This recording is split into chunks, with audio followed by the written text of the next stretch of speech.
The wind howled like a desperate spirit across the dry plains of Bondakwi, a remote village nestled in western Burkina Faso.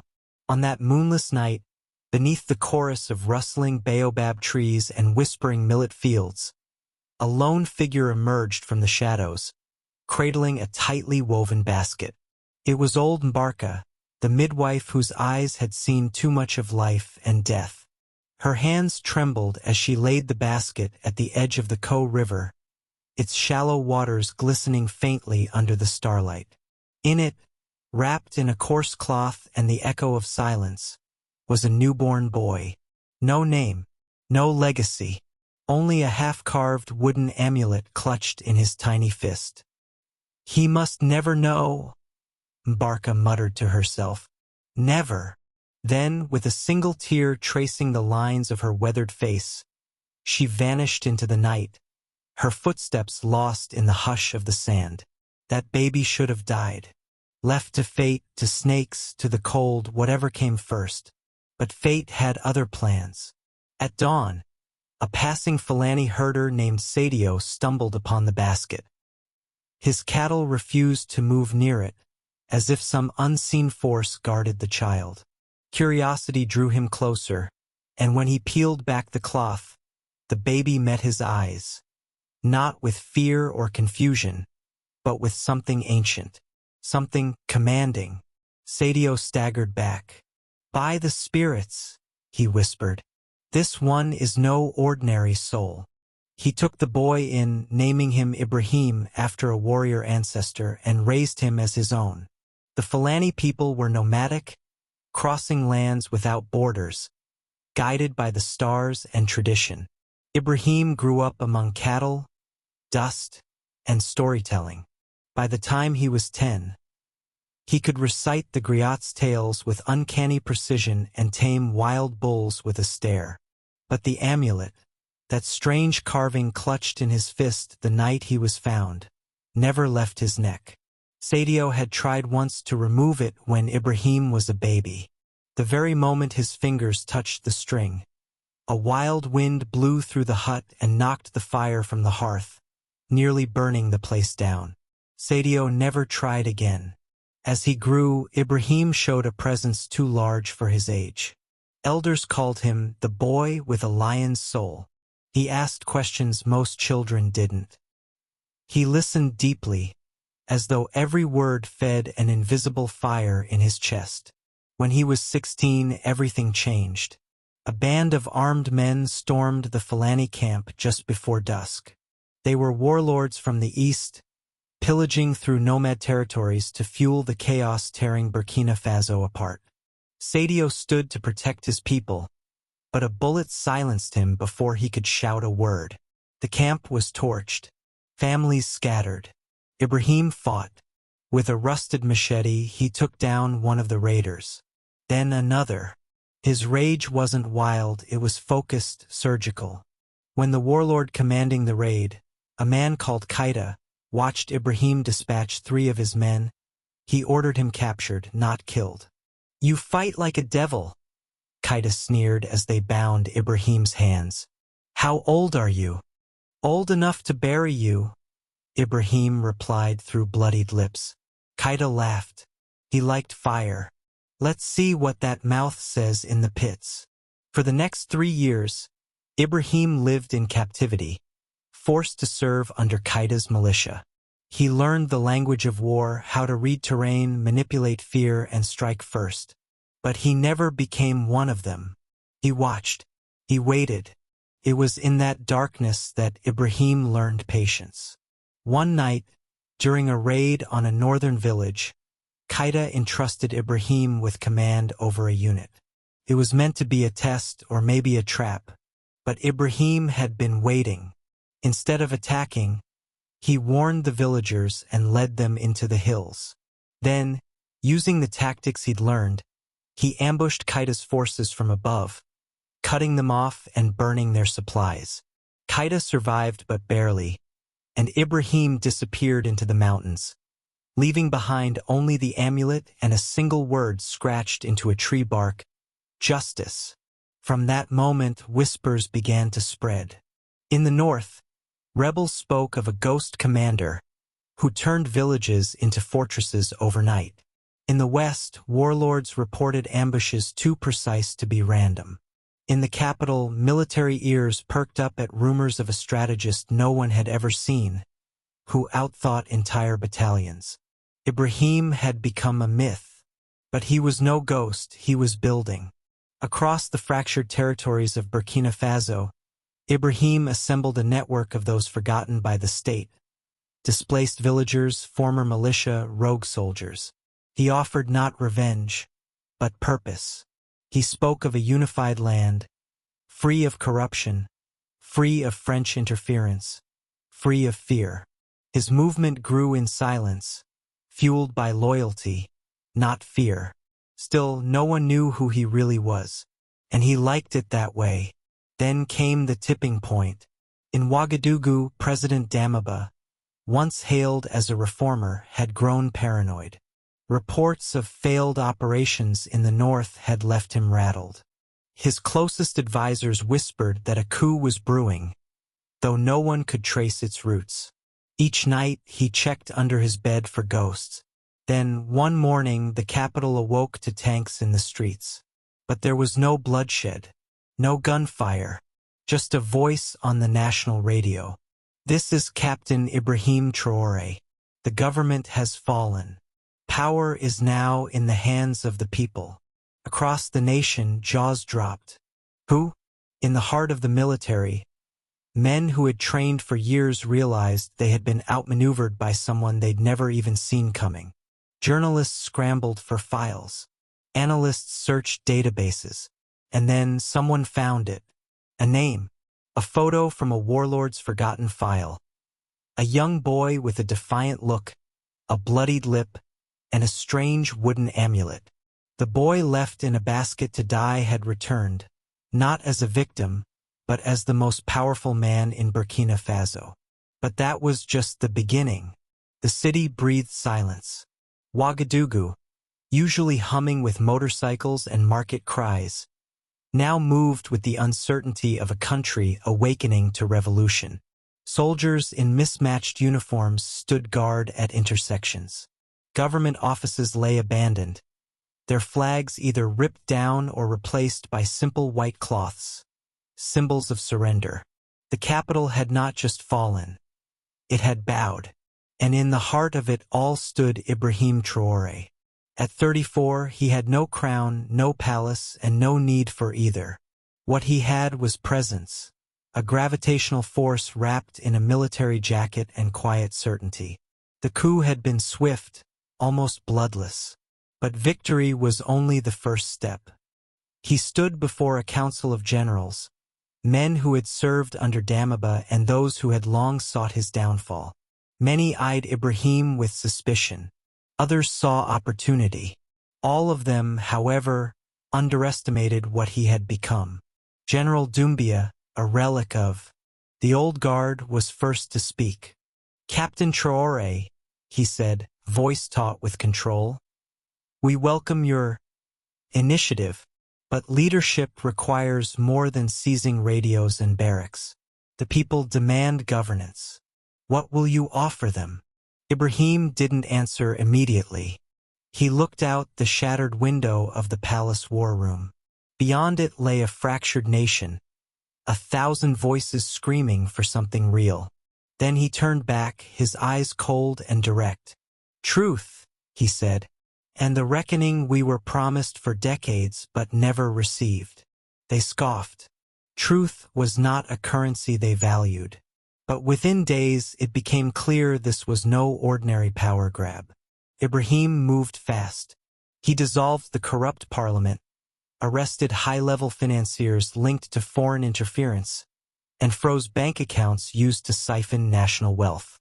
Ministers who once flaunted luxury SUVs were seen in police vans, heads bowed, shirts stained with sweat. It wasn't just spectacle. It was war against a system that had devoured Burkina Faso from within. And yet, not everyone cheered. In Paris, diplomats murmured in polished corridors, their cigars stiff with worry. Traoré had sent back French troops under Operation Barkhane, something no leader in the Sahel had dared without consequences. He called them guests who'd overstayed their welcome, claiming they protected mining contracts more than citizens. Suddenly, the West had a problem it couldn't negotiate with. This wasn't a strongman seeking approval. This was a ghost who'd learned the game in shadows and now flipped the board over in broad daylight. Inside the country, the youth were electrified. To them, Ibrahim wasn't a military leader. He was an embodiment of revenge against every betrayal they'd swallowed. Villagers from Kaya to Banfora painted his face on clay walls. Songs were written. The phrase, "The basket boy returns," echoed in rallies and radio waves. But Ibrahim knew myth alone wasn't enough. Beneath the jubilation was a poisoned root. Extremists still roamed the northern provinces, armed and emboldened by years of political chaos. His dream of a unified Burkina couldn't survive if half the nation remained a battlefield. So he returned to the north, quietly, without cameras or ministers. In Djibo, he met with community leaders under a collapsed mosque. They expected promises. What they received was a challenge. "I can send soldiers," he said, his voice low. "But guns will not heal this land. You know your enemies better than we do. Some of them are your sons. Others are your neighbors. Give me your truth, and I'll give you your land back." And they did. Slowly, reluctantly. Not all, but enough. He established civil defense brigades, locally led, nationally equipped. Young men who once flirted with jihadist groups now patrolled their villages in uniforms bearing Traoré's seal. It wasn't perfect. It wasn't even always legal. But it worked. Foreign journalists began to arrive, looking for cracks in the legend. One asked him at a press briefing, "What makes you think you're different from every other man who's seized power in this country?" Ibrahim looked straight into the camera. "Because I didn't come for power. I came for what was stolen. From my people. From me." The amulet still hung from his neck, visible beneath his collar. When asked about it, he only ever said, "It reminds me who I serve." But beneath the rising tide of adoration, a new danger stirred. Within the military, whispers grew. Ibrahim's rise had made legends out of loyalists, but it also bred envy. Men who had once mocked the Fulani orphan now found themselves passed over, their loyalty questioned. They began to gather in silence, trading rumors like bullets. Chief among them was Colonel Zita, a career officer with ties to foreign mining interests. He'd bided his time well. Unlike Damaba, Zita didn't underestimate Ibrahim's charisma. He feared it. And he knew the quickest way to collapse an empire built on myth was not through bullets, but betrayal. It started with a failed assassination attempt in the northern city of Dori. A roadside bomb narrowly missed Ibrahim's convoy. He survived barely. 2 of his guards died shielding him. Then came leaked documents, suggesting Ibrahim had once collaborated with Qaeda's militia, the very warlord he'd brought down. It was false, of course, but doubt spreads faster than truth. For the first time, Ibrahim's name drew gasps, not cheers. The people didn't abandon him, not yet, but the silence grew heavier. And just as the seeds of doubt began to sprout, Zita made his move. One night, in a heavily secured garrison just outside the capital, Zita called a secret meeting with foreign agents and disaffected officers. The plan was simple. Frame Ibrahim for a secret massacre in the northeast, fabricate evidence of war crimes, and declare an interim leadership council while he was abroad. But Ibrahim wasn't abroad. He was listening. A loyalist, Captain Lamine, once saved from court-martial by Ibrahim himself, had infiltrated Zita's circle. When he uncovered the plan, he delivered it straight to Ibrahim at midnight. The next morning, Zita's compound was surrounded. No shots fired. No trial needed. Zita was gone. disappeared. Rumors said Ibrahim had him exiled to the desert, left with a broken radio and a note. Justice doesn't need witnesses. That same day, Ibrahim addressed the nation again. There are those who believe power is a seat, a title, a suit. They are wrong. Power is a promise. And mine is not broken. As dusk fell, the people flooded the streets again. Not in protest, but in prayer. For once, their leader wasn't a ghost. He was flesh, fire, and vengeance wrapped in the uniform of destiny. But storms gather where fire burns too bright. And far beyond Burkina's borders, darker forces were watching. The dust of revolution had settled, but the real war, of nationhood, of identity, still simmered beneath the surface. In the 2 years since Captain Ibrahim Traoré seized power, Burkina Faso had transformed. The capital had become less a seat of corruption and more a crucible of ideas. Ministries were no longer dens of nepotism but forums of fiery debate, with technocrats, farmers, even griots, ancient storytellers, called in to shape policy. But it was the villages that bore the truest proof of change. In the north, where jihadists had once roamed freely, women now walked to wells without fear. In the west, former militia camps had been turned into schools. Across the country, a phrase had entered common tongue. Traoré brought the sun back, yet peace is never without cost. Ibrahim rarely slept. The faces of the fallen haunted him. He carried their weight like armor, not as burden but as memory. His leadership was not forged in grandeur. It was shaped in scars, strategy, and stubborn belief. And he knew that belief alone was not enough to outpace the enemies still circling. While many external powers begrudgingly accepted the new Burkina, not all did. In Abidjan, Lomé, Paris, boardrooms and embassies whispered of Traoré as the contagion.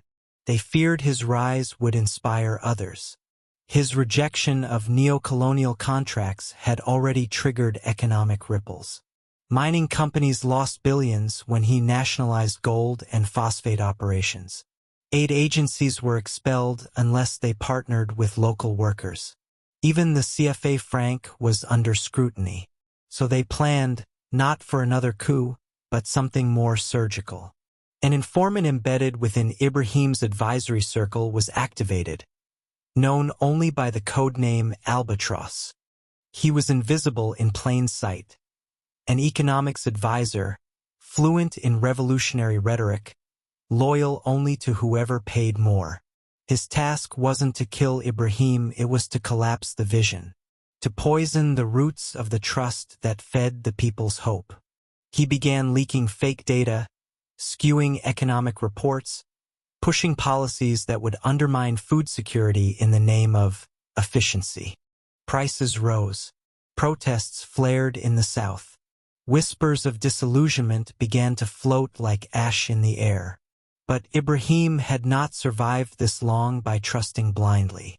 One evening, he summoned only 5 of his most trusted aides to a private meeting at an unmarked safe house. No phones, no soldiers, just an old wooden table and eyes sharpened by paranoia. "There's a ghost among us," he said calmly, fingers tracing the amulet around his neck. "One of you has sold our future." None spoke, not at first. But one, Madame Sidibe, a former teacher turned policy strategist, stood. "It's Hamadou," she said without blinking. "I've seen him change data logs. I thought he was correcting errors. Then I saw French CIF tags in his reports." Hamadou, the young economist with the soft voice and sharp ties, didn't deny it. He only looked at Ibrahim with a bitter smile. "You think you've won, but you've only made yourself a bigger target," he said. "You can't stop the tide." "I'm not here to stop it," Ibrahim replied. "I'm here to change its direction." There was no trial, no parade of shame. Hamadou was quietly removed, deported to a country that would protect him. Ibrahim didn't want a martyr. He wanted silence. But now he moved faster. He pushed through sweeping agrarian reforms, redistributing state-owned land to local farming cooperatives. He launched a national infrastructure project, not funded by foreign banks but crowdfinanced by citizens. "Our future will not be mortgaged," he declared. And then came the greatest challenge and gift. A letter arrived, bearing the seal of Mali and Guinea. The military governments of both nations invited Traoré to a historic summit. They proposed a confederation, an alliance of sovereign African states, free from Western oversight, self-defended, and economically interlinked. For many, it was madness. For Ibrahim, it was destiny. At the summit in Bamako, under a grand tent stitched by Tuareg craftsmen, the leaders sat: Traoré, Colonel Assimi Goïta of Mali, and Mamadi Doumbouya of Guinea. Each man had taken power through force.